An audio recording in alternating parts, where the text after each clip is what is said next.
فقد قال الله تبارك وتعالى في القرآن الكريم أعوذ بالله من الشيطان الرجيم بسم الله الرحمن الرحيم وَلَنُوَلِّيَنَّكَ قِبْلَةً تَرْضَاهَا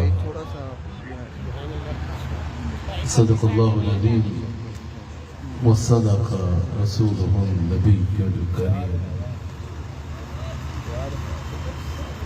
سچا ہمارا مالک اور سچا ہمارا خالق کہ سوا اس واحد و یکتا کی کوئی عبادت کے لائق نہیں، اور سچے اس کے پیارے حبیب آپ کے اور میرے آقا مولا رحمت للعالمین خاتم النبیین حضرت سیدنا و مولانا محمد رسول اللہ صلی اللہ علیہ وآلہ وسلم، کہ جن کے ذکر کی اس خوبصورت محفل میں اور آپ حاضر ہیں۔ الحمدللہ حضور علیہ السلام کے ذکر کی خوبصورت محفل ہے، اور وہ خوبصورت ماہ مبارک ہے کہ نثار تیری چہل پہل پر ہزار عیدیں ربیع الاول، سوائے ابلیس کے جہاں میں سبھی تو خوشیاں منا رہے ہیں۔ آقا علیہ السلام کا ماہ ولادت ہے، میں آپ سب کو اس کی بھی دل کی عطا گہرائیوں سے مبارکباد پیش کرتا ہوں۔ خوبصورت انداز میں حضور علیہ السلام کی بارگاہ اقدس میں ہدایہ عقیدت پیش کیے جا رہے ہیں۔ میں الحاج منیر احمد نورانی صاحب کو دل کی عطا گہرائیوں سے محفل کے انعقاد پر مبارکباد پیش کرتا ہوں۔ ان کے تمام رفقا جنہوں نے اس محفل کو سجانے میں ان کا ساتھ دیا، اللہ تعالیٰ سب کو اجر عظیم عطا فرمائے۔ میں کافی زیادہ مصروفیت کا سلسلہ تھا، فیصل صاحب نے بڑی محبت سے فون کیا اور ان حضرات کی محبت کا بھی تذکرہ کیا، تو میں حاضر ہوا۔ اللہ تعالیٰ میرا اور آپ سب کا یہاں آنا اپنی بارگاہ میں قبول فرمائے۔ حضور علیہ السلام کے میلاد کا مہینہ ہے، میں نے حضور علیہ السلام کی شان کو آپ کے آگے بیان کرنا ہے۔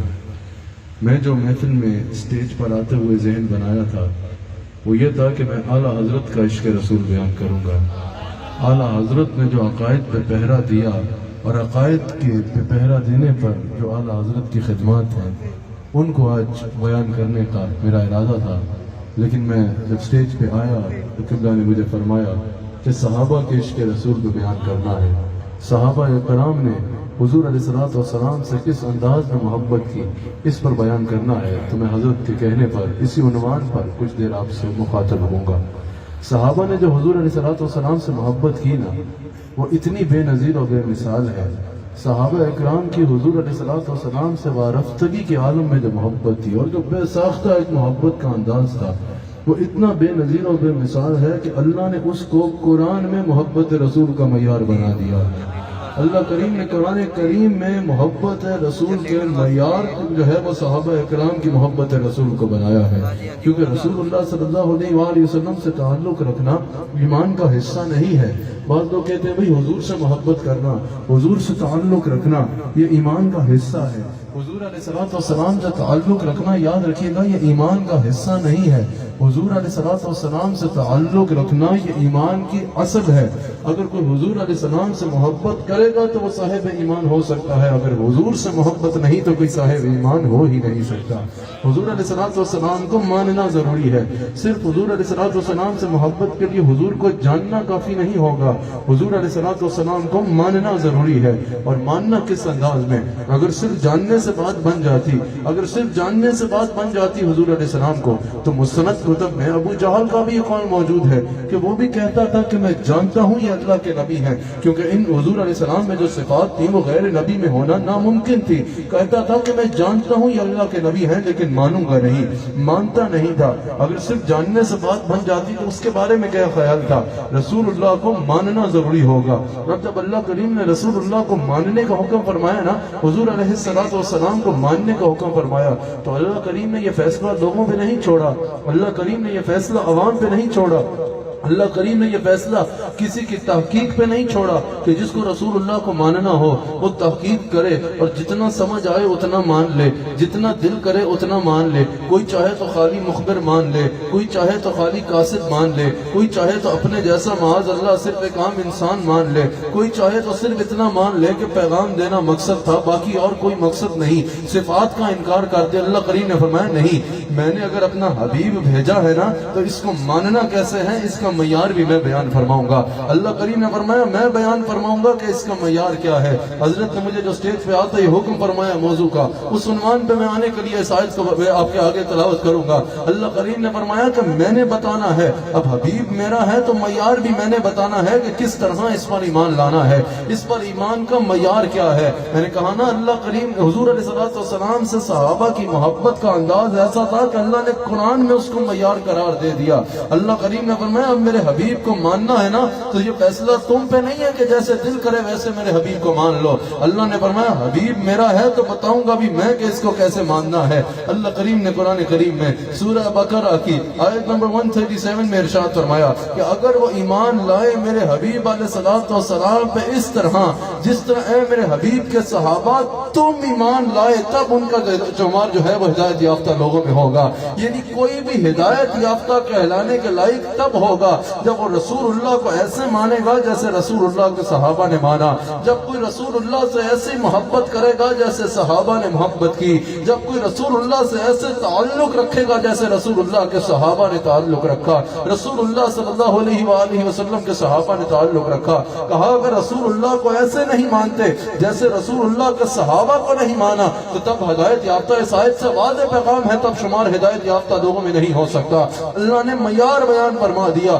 کہ جو اس معیار پہ قائم ہے وہ ہدایت یافتہ ہے، اور جو اس معیار سے گر گیا اس کا شمار ہدایت یافتہ لوگوں میں نہیں ہوگا۔ اور وہ معیار کیا ہے کہ رسول اللہ سے ایسا تعلق رکھو جیسے صحابہ نے تعلق رکھا۔ اور یہ بھی اللہ کریم نے قرآن کریم میں فرمایا کہ جب ان کو کہا جائے نا رسول اللہ پہ اس طرح ایمان لاؤ جس طرح لوگ ایمان لائے، جس طرح رسول اللہ کے صحابہ ایمان لائے، تو انہوں نے کہا کہ کیا ہم ان پاگلوں کی طرح ایمان لے آئے؟ معاذ اللہ انہوں نے صحابہ کے لیے کہا کہ کیا ہم ان پاگلوں کی طرح ایمان لے آئے؟ یہ نہیں گویا کہ رسول اللہ دن کو رات کہیں تو یہ رات کہتے ہیں، رسول اللہ لعاب پھینکے تو یہ لے کے چاٹ لیا کرتے ہیں، رسول اللہ کی گرد راہ کو اپنی آنکھوں کا سرما بناتے ہیں، کیا ہم ان پاگلوں کی طرح ایمان لے آئے؟ اب دیکھو صحابہ اکرام کا مقام بھی دیکھو، حضرت صحابہ اکرام کے بارے میں جب کسی نے کہا نا کہ کیا ہم ان پاگلوں کی طرح ایمان لے آئے، اللہ نے خود جواب دیا۔ حضرت یوسف علیہ السلام پہ تہمت لگی، حضرت انبیاء علیہ السلام کے بارے میں بھی باتیں کی گئی، کسی نے خود جواب دیا، کسی کا امتی نے جواب دیا، کسی کا پتھر نے جواب دے دیا۔ صحابہ کا انبیاء سے تقابل نہیں کیا جا سکتا، انبیاء ہر حال میں بلند ہیں، لیکن بتانے کا مقصد یہ ہے، یہ شان ہے خدمت گاروں کی، سرکار کا اعلیٰ کیا ہوگا۔ جب حضور کے صحابہ کو خالی پاگل بھی کہا گیا نا، اللہ نے قرآن میں جواب دیا، اللہ نے فرمایا پاگل وہ نہیں ہیں جو میرے حبیب سے تعلق رکھتے ہیں، پاگل وہ ہیں جو میرے حبیب کے صحابہ کو پاگل کہتا ہے۔ حضور علیہ السلام کے صحابہ کو اللہ نے ایمان کا معیار بنا دیا۔ صرف اللہ نے ایمان کا معیار نہیں بنایا بلکہ حضور علیہ السلام نے بھی ارشاد فرمایا، حضور علیہ السلام نے فرمایا بنی اسرائیل میں 72 فرقے ہوئے، میری امت میں 73 ہوں گے، لیکن حضور نے فرمایا ملت واحدہ، اس میں ایک ملت، ایک جماعت ہوگی جو جنتی ہوگی، باقی سب جہنمی ہوں گے۔ جب پوچھا گیا کہ یا رسول اللہ وہ کون سی جماعت ہوگی جو جنتی جماعت ہوگی، حضور علیہ السلام نے اپنے صحابہ کے بارے میں فرمایا کہ جن کے وہ عقائد و نظریات ہوں گے جو میرے صحابہ کے عقیدے ہیں، جو میرے صحابہ کے نقش قدم پہ چلنے والے ہیں۔ یعنی اللہ نے قرآن میں اور حضور علیہ السلام نے اپنے حدیث میں صحابہ کو ایمان کا معیار بنایا ہے۔ میں اسی سے عقائد اہل سنت میں بھی استدلال کروں گا اور اسی سے صحابہ کا عشق رسول بھی بیان کروں گا۔ اب اللہ نے قرآن میں بتا دیا کہ ہدایت یافتہ وہ ہے جس کا عقیدہ صحابہ کے عقیدے کے مطابق ہے۔ حضور علیہ السلام نے اپنی حدیث میں واضح فرما دیا کہ ہدایت یافتہ بس وہ ہے جو میرے صحابہ کے عقیدے کے مطابق عقیدے رکھے گا۔ آج آپ آپ کو ہر طرف فرقے نظر آ رہے ہیں، ہر کوئی کہہ رہا ہے کہ ہم حق پہ ہیں باقی سب جہنمی ہیں، ہر ایک کا یہ دعویٰ ہے کہ ہم حق پہ ہیں باقی ہر ایک جہنمی ہے۔ آؤ اگر دیکھنا چاہتے ہو کہ حق پہ کون ہے تو قرآن نے معیار بتا دیا، حق پہ وہ ہے جس کا عقیدہ صحابہ کے عقیدے کے مطابق ہے۔ حضور نے واضح فرما دیا کہ ہدایت یافتہ اور جنتی جماعت وہ ہے جس کے عقیدے صحابہ کے عقیدے کے مطابق ہے۔ صحابہ کے عقیدہ میں آپ کے آگے رکھتا ہوں اور فیصلہ آپ پہ چھوڑتا ہوں کہ کون خالی نعروں کی حد تک صحابہ کا نوکر ہے اور کس کے عقیدے صحابہ کے عقیدے کے مطابق ہے، کس کے عقیدے صحابہ کے عقیدے کے مطابق ہے۔ اللہ اکبر، صحابہ کا عقیدہ اہل سنت کا عقیدہ ہے۔ میں اللہ کا شکر ادا کرتے ہوئے کہتا ہوں اہل سنت کا ایک ایک عقیدہ جہاں قرآن و حدیث سے ثابت ہے وہاں اہل سنت کا وہی طریق ہے جو صحابہ کا طریق تھا، اہل سنت کا وہی عقیدہ ہے جو صحابہ کا عقیدہ تھا۔ اب اگر میں آغاز کروں، اہل سنت کا ایک عقیدہ ہے، اگر ہم تقابل کریں، میں نے قبلہ کچھ عرصہ پہلے ایک کتاب کھولی، معاذ اللہ توبہ توبہ کان پکڑ لیے عبارت پڑھ کے، لکھا تھا کہ خیال اگر نماز میں رسول اللہ کا خیال آ جائے تو معاذ اللہ نماز ٹوٹ جاتی ہے۔ نہ صرف یہ کہ لکھا تھا کہ نماز ٹوٹ جاتی ہے بلکہ بدترین تشبیہ بھی دی گئی، معاذ اللہ۔ کیا عقیدہ ہے ان کا کہ اگر نماز میں رسول اللہ کا خیال آ جائے تو نماز ٹوٹ جاتی ہے، یہ ان کا عقیدہ ہے۔ اب ہمارا عقیدہ سن لو، ان کا عقیدہ ہے کہ رسول کا خیال آنے سے نماز ٹوٹتی ہے، ہمارا تو یہ خیال ہے کہ جس نماز سے رسول اللہ کا خیال جائے وہ نماز ٹوٹ جاتی ہے۔ ان کے خیال کے مطابق نماز میں خیال آئے تو نماز نہیں ہوتی، ہم کہتے ہیں جس نماز میں رسول اللہ کا خیال نہیں وہ نماز کیا ہے، وہ نماز کیسی ہے۔ اب یہ دو عقیدے سامنے آ گئے، اب یہ دو عقیدے آمنے سامنے آ گئے۔ ایک طرف کہا جا رہا ہے کہ رسول کا خیال آئے تو نماز ٹوٹ جاتی ہے، اور ہم یا رسول اللہ کہنے والے کہتے ہیں نہیں، رسول کا خیال جائے تو نماز ٹوٹ جاتی ہے۔ اب آؤ ترازو رکھتے ہیں اور دیکھتے ہیں صحابہ کا عقیدہ کیا ہے، صحابہ کے عقیدے کے مطابق کیا ہے۔ آؤ بخاری کھولو، افضل البشر بعد الانبیاء بالتحقیق حضرت سیدنا صدیق اکبر رضی اللہ تعالیٰ عنہ مصلی امامت پہ کھڑے ہیں، مصلی امامت پہ کھڑے ہیں، نماز پڑھا رہے ہیں۔ حضور دو قبیلوں کے درمیان صلح کروا رہے ہیں، وہاں نماز کا وقت ہوتا ہے۔ صحابہ نے صدیق اکبر سے عرض کی کہ حضور آپ جماعت فرما دیجئے۔ صدیق اکبر جماعت کرا رہے ہیں۔ کون صدیق اکبر؟ اللہ اکبر۔ اور میں بتا دوں یہ جو صحابہ کی امامت ملی نا صدیق اکبر کو، یہ کوئی اتفاقی امامت نہیں ہے، یہ کوئی اتفاقی امامت نہیں ہے کہ بس صدیق اکبر کھڑے تھے تو نماز پڑھا دی۔ یہ بھی ہمیں ابو داؤد کی حدیث میں نظر آتا ہے کہ حضور ہمیشہ فرماتے ابو بکر نماز پڑھائے، ایک مرتبہ حضور نے فرمایا بس نماز پڑھا دی جائے۔ حضرت صحابہ نے دیکھا صدیق اکبر موجود نہیں ہے، حضرت سیدنا فاروق اعظم، یہ کسی چھوٹے انسان کا نام ہے، اگر افضلیت کی ترتیب دیکھی جائے تو سب سے بڑے صدیق اکبر ہیں، اس کے بعد فاروق اعظم کا نمبر آتا ہے۔ یہ وہ فاروق اعظم ہیں جن کے بارے میں حضور نے فرمایا میرے بعد نبی ہوتا تو عمر ہوتا۔ یہ وہ فاروق اعظم ہیں جن کے بارے میں حضور نے فرمایا کہ عمر جس رستے سے گزر جائے شیطان وہ رستہ چھوڑ کے بھاگ جاتا ہے۔ اور آج تک یہ بات واضح ہے، جس مجلس میں عمر کا نام لوگے شیطان اٹھ کے بھاگ جائے گا۔ یہ وہ فاروق اعظم ہیں۔ ان فاروق اعظم کو صحابہ نے کہا حضور آپ امامت کرا دے۔ فاروق اعظم نے فرمایا صفیں درست کرو۔ حضور کے کانوں میں آواز پہنچی، حضور اپنے محل مبارک کا پردہ ہٹاتے ہیں، فرماتے ہیں لا لا لا، نہیں نہیں نہیں، میرے ہوتے میرے مصلی پہ ابو بکر کے سوا کوئی کھڑا نہیں ہوگا۔ علماء بیٹھے ہیں، میں سوچنے میں مجبور ہو گیا آخر اس میں کیا وجہ ہے، آخر اس میں کیا وجہ ہے۔ ابو بکر صدیق نماز پڑھا دیتے، حضرت فاروق اعظم نماز پڑھا دیتے نا، یہ کیا حکمت ہے کہ مصطفیٰ نے فرمایا میرے مصلی پہ میرے ہوتے ابو بکر کے سوا کوئی کھڑا نہیں ہوگا۔ میں یہ سمجھ گیا کہ جب معراج کی رات سب نبیوں میں اللہ نے میرے نبی کی افضلیت بتانی تھی نا، صرف فضیلت نہیں افضلیت بتانی تھی نا،